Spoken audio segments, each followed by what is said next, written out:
बिहार दिवस आज ही मनाया जा रहा है। ठीक है, तो हम लोग हिस्ट्री वाले स्टूडेंट हैं और हिस्ट्री वाले टीचर से पढ़ रहे हो, तो थोड़ा सा जो है हिस्ट्री देख लिया जाए, बिहार का हिस्ट्री देख लिया जाए। ठीक है, थोड़ा सा जानकारी रखना जरूरी बनता है। ठीक है, तो बिहार जो एकदम से प्राचीन काल में देखोगे तो पहले बिहार को जो है बिहार बोला जाता था और धीरे धीरे जो है ये बिहार में कन्वर्ट हो गया। ठीक है, बिहार में जो है धीरे धीरे कन्वर्ट हो गया। अगर बिहार की चर्चा करो तो ऋग्वेद वगैरह जो है शतपथ ब्राह्मण इस सब में चर्चा मिलता है बिहार शब्द, जिसका अर्थ होता था पहले बौद्ध मठ होता था। क्या होता था?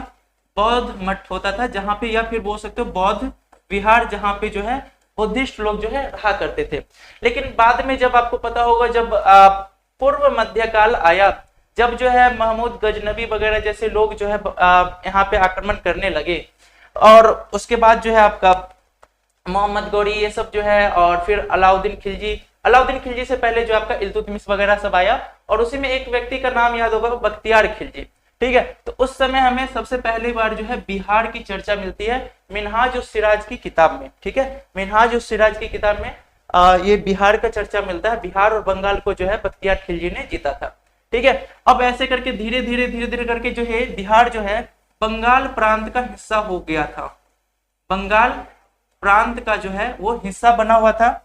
और आपको पता होगा बंगाल प्रांत में क्या कौन कौन से आ जाते थे, तो अभी का जो है वेस्ट बंगाल ये आता था, यानी मैं यहाँ पे लिख दूं अभी प्रेजेंट में क्या क्या शामिल था बंगाल प्रांत में, तो थोड़ा सा ध्यान रखना। ठीक है, थोड़ा सा ध्यान रखना बंगाल प्रांत से क्या क्या। तो अभी जो आप देखते हो बांग्लादेश, ठीक है, वो था शामिल, अपना वेस्ट बंगाल शामिल था, इसके अलावा आपका बिहार शामिल था। बिहार को थोड़ा सा नीचे कर देंगे तो सही रहेगा ना। वेस्ट बंगाल हो गया, झारखंड हो गया। ठीक है, इसी में आप उड़ीसा को रख दो और इसी में जो है आप एक बिहार को भी रख दो। ठीक है, बिहार, तो बिहार भी इसी का हिस्सा हुआ करता था। और आपको पता होगा जो 1905 में जो है स्वदेशी आंदोलन या फिर बोल सकते हो बंगाल का विभाजन किया गया था। ठीक है, बंगाल का विभाजन किया गया और इसी के बाद जो है आपको पता होगा 12 दिसंबर 1911 को जो है दिल्ली में क्या हुआ, तो दिल्ली में जो है दिल्ली दरबार लगा। ठीक है, दिल्ली दरबार लगा और इसमें जो है घोषणा किया गया जो बिहार को जो है अलग कर दिया गया है। बिहार को क्या कर दिया गया? अलग कर दिया गया।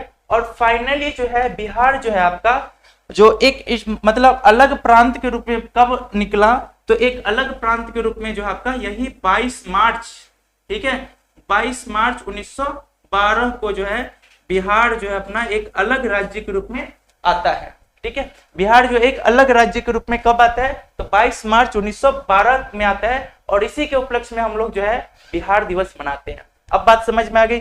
और एक और माना जाता है 1 अप्रैल भी बिहार का स्थापना दिवस मनाया जाता है, बट जो बोल सकते हैं एक डेटा के रूप में कौन सा है, तो वो है आपका 22 मार्च 1912 को जो है बिहार जो है एकदम से अलग प्रांत बना बंगाल से डिवाइड होके। ठीक है, अब ऐसे करके 1912 में तो यानी मैं यहाँ पे बात कर रहा हूँ 22 मार्च 1912 को जो है बिहार जो अलग हुआ और उसके बाद फिर आया 1936 और 1936 में जो है पहली बार जो है बिहार का जो है विभाजन हुआ। ठीक है, पहली बार जो है बिहार का विभाजन हुआ और इसके बाद कौन बना, तो ये जो है बिहार से निकल के क्या हो गया, बिहार से निकल के जो है आपका ओडिशा 2000 आता है। ठीक है, 15 नवंबर 2000 को क्या हुआ, जो बिहार का फिर से दूसरी बार डिवीजन किया गया और उसके बाद जो है झारखंड राज्य बना। ठीक है, झारखंड जो है कैमा राज्य है, तो बच्चा ये झारखंड जो है 28वां राज्य था उस समय। ठीक है, और उसके बाद 29वां राज्य के रूप में तेलंगाना हुआ, बट अभी जो है वर्तमान में राज्यों की संख्या कितनी है, तो वो है आपका केवल और केवल 28 राज्य। तो बताओ बातें समझ में आई बिहार से रिलेटेड? थोड़ा सा जो है बिहार का हिस्ट्री समझ में आया तो थोड़ा सा बता दो मुझे, समझ में आई है बात या नहीं आई है, बताओ। और बिहार जो है देखो यहाँ पे मैं कुछ नहीं कर रहा हूँ, ठीक है, मैं थोड़ा सा आपको डिटेल बता दे रहा हूँ क्योंकि आपको ऐसे भी क्वेश्चन पूछ सकता है जो बंगाल विभाजन कब हुआ, बंगाल से बिहार कब अलग हुआ, तो ये सब आप ही के लिए रिलेटेड। आज बिहार दिवस है तो मैंने सोचा इसको भी थोड़ा सा बता दिया जाए। ठीक है, ऐसा कुछ नहीं है, आपके लिए हर एक स्टेट जो है सही है।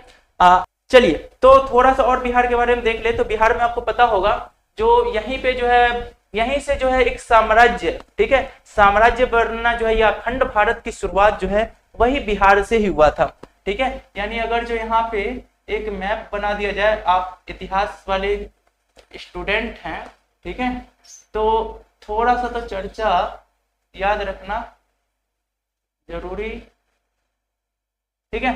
तो आपको पता होगा बिहार में प्राचीन जो है आपको मगध मिलता है, ठीक है, मगध, और यहीं से जो है अखंड भारत की शुरुआत जो है यहीं से हुआ था। और इसकी शुरुआत जो है चाणक्य, ठीक है, चाणक्य यहाँ पे थे, ठीक है, चाणक्य। इसके अलावा जो है आपके आर्यभट्ट, ठीक है, महावीर की स्वामी का यहीं पे जन्म हुआ। इसके अलावा भगवान बुद्ध को जो है यहीं पे ज्ञान की प्राप्ति भी हुई, ठीक है। तो बिहार के लिए तो आपको पता है बिहार में प्राचीन मगध साम्राज्य, अखंड भारत। फिर जो है यहाँ पे चाणक्य जो है उन्होंने यहीं पे जो मगध साम्राज्य की शुरुआत करवाई। इसके अलावा आर्यभट्ट यहीं से गुजरे, ठीक है। इसके अलावा महावीर, महात्मा बुद्ध, ठीक है।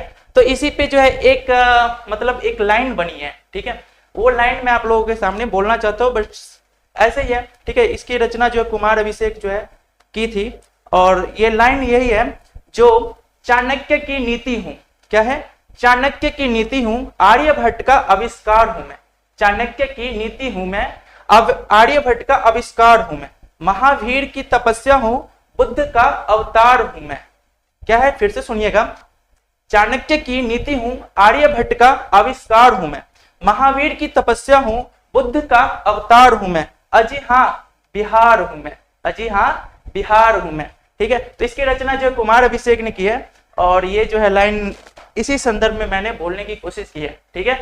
तो चलिए, बिहार दिवस की आप सभी को, हम सभी देशवासियों की ढेर सारी शुभकामनाएं।